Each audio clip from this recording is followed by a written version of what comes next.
Hello மக்களே! எல்லாருக்கும் வணக்கம். இன்னைக்கு நம்ப அந்த சிவராத்திரிக்கு ரெடி ஆயிட்டுருக்கோம். ஸோ மார்னிங் பார்த்தீங்கன்னா, வீட்டுக்குள்ளேயே ஒரு அழகான முயல் குட்டிங்க இங்கே ஹைட் பண்ணிட்டுருக்கு இல்லையா?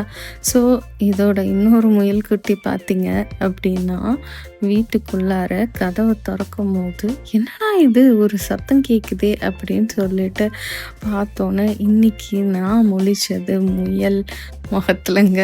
ஸோ அழகா க்யூட்டா வீட்டுக்கு வெளியில வெயிட் பண்ணிட்டு இருந்துச்சு. ஸோ கதவை திறந்ததுக்கு அப்புறம் யார்ரா அது அப்படிங்கிறத பார்த்தா அழகான ஒரு முயல். ஸோ இங்கே வந்து அது வந்து வீட்டுக்குள்ளேயே வந்தது எனக்கு ரொம்ப ஆச்சரியமாக இருந்துச்சு. பக்கத்தில் லான் இருக்கிறதுனால அது துள்ளி குதிச்சு ஓட ஆரம்பிச்சிருச்சு. சின்னதாக சத்தம் கேட்டு வந்தாலும் நம்ம துரத்திட்டு வரோம் அப்படிங்கிறது அதோட காது வந்து ரொம்ப கூர்மையாக இருக்குமா. ஸோ நீங்கள் வந்து பக்கத்தில் போகிறதுக்கு ட்ரை பண்ணால் கூட அது ஓடிடும். ஸோ முயல் மாதிரி ஓடணும் அப்படின்னு சொல்லுவாங்க. ஆனால் இந்த முயல் வந்து டாட்டாய்ஸோட தோத்துருச்சு. அதுக்கு ரீசன் என்னன்னா, முயல் வந்து தனியாக அங்கே சந்தோஷமாக அவங்க ஃப்ரெண்ட்ஸை பார்க்க போயிருக்கும் போல். ஸோ அதனால தான் டாட்டாய்ஸ்க்கு விட்டு கொடுத்துருச்சு. நம்ம ஸ்டோரியில் எல்லாரும் சொல்கிறது என்னென்னா, முயல் வந்து தோத்துருச்சு, டாட்டாய்ஸ் மாதிரி பொறுமையாக இருங்க அப்படின்னு சொல்லுவாங்க. ஆனால் அது தோக்கலைங்க, ஃப்ரெண்ட்ஸோட ஜாலியாக இருந்திருக்கு. ஸோ நாங்கள் கிளம்பிட்டு இப்போ அபிஷேகத்துக்கு. அது மட்டும் இல்லைங்க, இங்கே பால் வந்து வச்சுருக்காங்க. ஸோ நம்ம வந்து சாமிக்கு வந்து தானாகவே அபிஷேகம் பண்ணலாம். ஸோ அது மட்டும் இல்லை, இங்கே வந்து சின்ன சின்ன சிலைகள் வச்சுருக்காங்க. நம்ம பையனுக்கு வந்து கண்டிப்பாக சொல்லி தரணும் அப்படிங்கிறதுனால சாமி பேரை சொல்லி இந்த மாதிரி அபிஷேகம் பண்ணணும் அப்படிங்கிறத அவங்களுக்கும் என்னால் கற்றுத்தர முடிஞ்சது. ஸோ அதே மாதிரி நானும் இங்கே வந்து இது எனக்கு ஒரு பெரிய பாக்கியமாக நான் கருதுகிறேன். ஸோ இங்கே பார்த்தீங்க அப்படின்னா, சிவனுக்கு அபிஷேகம் ஸ்டார்ட் ஆயிடுச்சுங்க. நம்ம ஊர் டைம் படி இங்கே நைட்லேருந்தே ஸ்டார்ட் பண்ணிட்டாங்க. ஸோ நாங்கள் மார்னிங் வந்து கிளம்பி வந்தோம். அதுக்கப்புறமேல திருப்பியும் வீட்டுக்கு போயிட்டு அகெயின் வந்து வரலான்னா ரொம்ப கூட்டமாக இருந்துச்சு. அதுக்கப்புறமேல நாங்கள் திருப்பியும் வந்தோம்.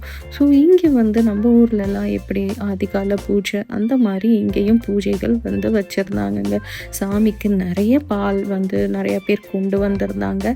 அமெரிக்காவில் பார்த்தீங்க அப்படின்னா, இங்கே வந்து கிட்டத்தட்ட நம்ம ஊர் மாதிரியே தான். இவங்களெல்லாம் பார்க்கும்போது ரொம்ப மகிழ்ச்சியாக இருந்துச்சு. ஏன்னா நம்ம ஊரில் வந்து இருக்கிற அந்த ஃபீல் மாதிரி இங்கே எல்லாரும் பாவாடை சட்டை அதே மாதிரி எத்தனிக் வேர்லாம் போட்டுட்டு வரும்போது ரொம்ப ரொம்ப ஹாப்பியாக இருந்துச்சு. இங்கே இன்னொரு கோவிலுங்க, இது ஐயப்பன் கோவில்னு சொல்கிறோம். ஸோ இங்கே வந்து அமெரிக்காவில் தனித்தனியாக ஒரு ஒரு மண்டபமாக வந்து நம்ம ஊர்லலாம் இருக்கும். இங்கே எல்லாமே சேர்த்தே வச்சுடுவாங்க.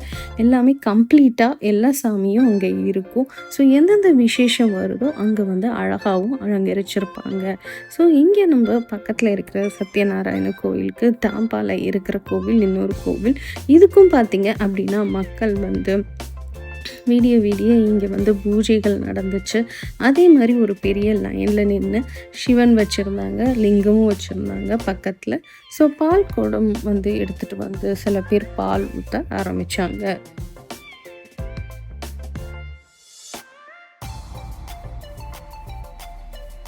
அது மட்டும் இல்லைங்க, இங்கே வந்து அழகாக மாடு மாதிரி சிலை வச்சு அது மேலே பரமசிவர் பார்வதி இருக்கிற மாதிரி அலங்கரிச்சிருந்தாங்க அம்பாளுக்கு. அதுக்கப்புறம் நம்மளோட எல்லை சாமி கருப்பசாமி அவங்களுக்கு அலங்கரிச்சிருந்தாங்க. அதே மாதிரி ராமர் சீதா பார்வதி ஐயப்பன் எல்லாருக்குமே வந்து அழகழகாக அலங்காரங்கள் இருந்துச்சு. அதோட பிக்சரை தான் நான் உங்களுக்கு காட்டினேன். ஸோ கிட்டத்தட்ட அமெரிக்காவாக இருந்தாலும் இங்கேயும் அழகாக செலிப்ரேட் பண்ணாங்க. அதை நான் உங்களுக்கு ஷேர் பண்ணேன்.